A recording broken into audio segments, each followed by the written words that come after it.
Hi, welcome back to our next training session.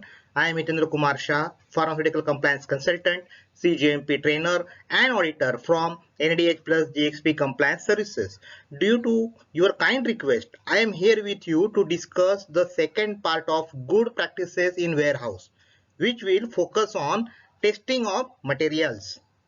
Hope you remember our earlier discussion as per FD expectations that there shall be written procedures describing receipt, identification, storage, handling, sampling, testing and approval or rejection, etc. In last video we discussed about receipt, identification, storage, handling, sampling, while now we will discuss about testing and approval or rejection requirements as per FDA expectations in detail.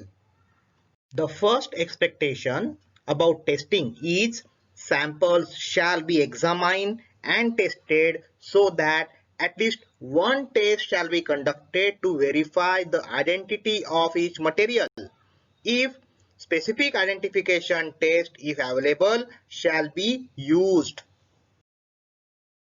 Here, I want to tell you one thing that the expectation by regulatory agencies are very clear. Only the problem many people are facing are due to incorrect or inappropriate interpretation of the guideline. Now here, the specific identification test means not the test for checking the salt form, but checking the actual molecule. For example, while testing metformin hydrochloride, test by IR or other equivalent method rather than testing for hydrochloride salt. Hope this expectation is clear to you. The next expectation is each material should be tested so as to ensure compliance with respective specification. The specification should be designed to ensure purity, strength and quality of the material. The user should accept the material test report from vendor or supplier. The user should perform at least one specific identification test for the material. Hope you remember about specific identification test what we discussed just now. Further, the user should ensure the reliability of supplier or vendor testing by performing appropriate checks at appropriate intervals. Now, let me explain you expectation of FDA behind this requirement. FDA expects that there should be procedure for ensuring reliability of supplier or vendor and further ensure that the vendor is performing the test as per the approved test methods and the results obtained after testing at the user end are comparable with the test results reported by the vendor. In case of packaging materials, the user need to follow the instructions discussed earlier. Means the user should accept the material test report from vendor or supplier. And also the user should ensure the reliability of supplier or vendor testing by performing appropriate checks at appropriate intervals. Additionally, user should perform visual identification of the materials. If you want to evaluate the vendor or supplier, you can take our audit and compliance services.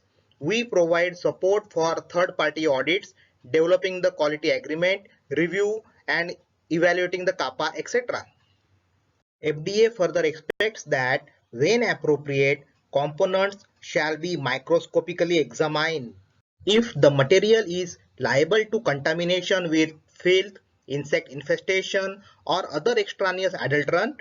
Similarly, if the material is liable to contamination with objectionable microorganisms, the specification should be designed and followed to evaluate the possible contamination.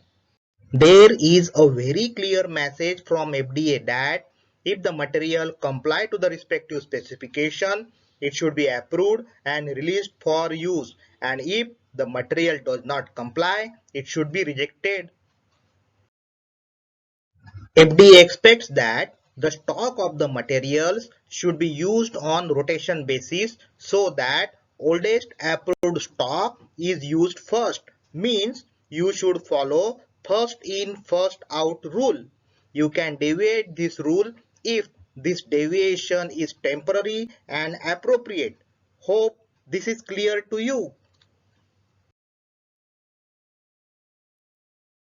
As discussed earlier, we have to test the material in line with the approved specification.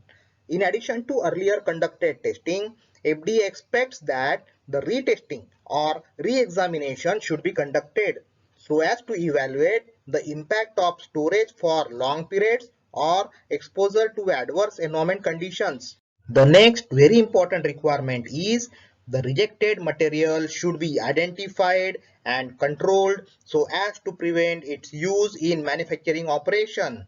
The packaging materials used for packing of drug product should not be reactive, additive or absorptive to the drugs being used. Means the packaging material should not react with the drug or should not add any impurities to the drug, or the packaging material should not absorb the drug. Additionally, the packaging material should able to protect the drug from contamination or deterioration during the storage. The packaging materials should be clean and if required should be sterilized and depyrogenated. The depyrogenation process shall be validated. Overall, FDA expects that there should be specification standards and method of testing for packaging materials. Further, if required for the drug product, for example, injectables, the method for cleaning, sterilization and depyrogenation should be available and followed. Hope you are clear with this expectation by FDA. If you have any question, you can put in comment section. I will revert back to you. Hope you learn the second part of GMP requirements in warehouse as per FDA expectations. For your easy understanding, I am making videos in simple language. If you want to learn about other topics, you can go through all learning videos and sessions.